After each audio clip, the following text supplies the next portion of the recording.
আজ সে কোনো সাধারণ আত্মার মুখোমুখি হয়নি। এ এক প্রাচীন শক্তিশালী অপশক্তি, যা দীর্ঘ সময় ধরে বাতেনের ওপর প্রতিশোধ নেওয়ার জন্য অপেক্ষা করছিল। তো বাতেন হলো গ্রামের পরিচিত, তাকে সবাই এক নামে চিনে।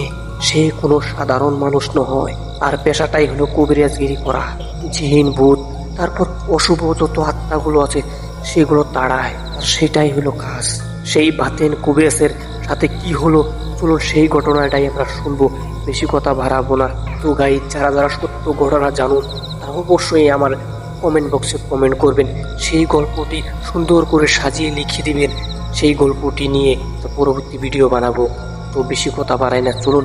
আর হ্যাঁ গাইজ, পারলে চ্যানেলটা অবশ্যই সাবস্ক্রাইবটা করে দিবেন, আর যারা ফেসবুকে দেখে আসেন তারা ফলোটা করে দিবেন। তো চলুন, বেশি কথা বাড়াই না, চলুন মূল গল্পটা শোনা যাক। রাত তখন প্রায় 12টা। চারদিকে ঝিঁঝি পোকার ডাক আর কুয়াশার চাদর। বাতেন তার ঘরের দাওয়ায় বসে পুরনো একটা পুঁথি পড়ছিল।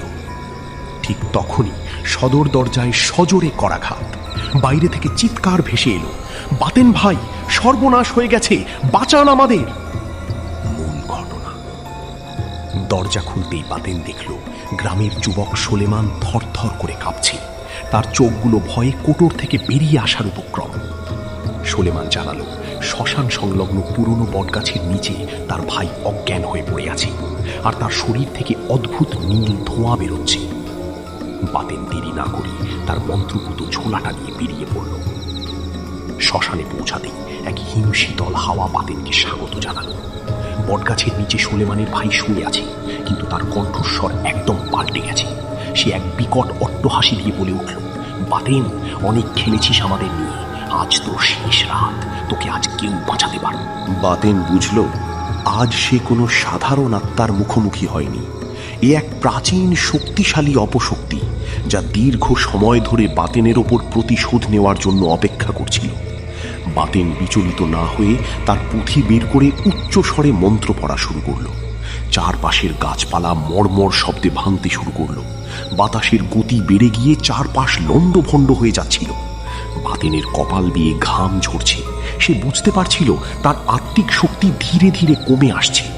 অপশক্তিটি তাকে বারবার বিভীষিকা দেখাচ্ছিল, কিন্তু বাতেন জানত, মনোযোগ এক মুহূর্তের জন্য সরলেই মৃত্যু নিশ্চিত। উপসংহার। ভোর হওয়ার ঠিক আগ মুহূর্তে নিজের সমস্ত শক্তি সঞ্চয় করে শেষ শক্তিশালী মন্ত্রটি উচ্চারণ করল বাতেন। তারপর ঝোলা থেকে পবিত্র জল ছিটিয়ে দিল শূন্যে। সাথে সাথে এক বিকট আর্তনাদ করে কালো ছায়াটি বাতাসে মিলিয়ে গেল। সোলেমানের ভাই শান্ত হয়ে এলো, কিন্তু বাতেন, সে সেখানেই নিথর হয়ে বসে পড়ল। লড়াই শেষে দেখা গেল তার কালো চুলগুলো এক রাতেই ধবধবে সাদা হয়ে গেছে। পরদিন সকালে গ্রামবাসী দেখল বাতেন কবিরাজের ঘর শূন্য পড়ে আছে। কেউ বলে সে আরো বড় সাধক হতে নির্জনে চলে গেছে, আবার কেউ বলে সেই রাতের ভয়ঙ্কর স্মৃতি তাকে পাগল করে দিয়েছে। তবে সেই শ্মশানের বটগাছটি আজও দাঁড়িয়ে আছে, সাক্ষী হয়ে আছে বাতেন কবিরাজের সেই শেষ লড়াইয়ের।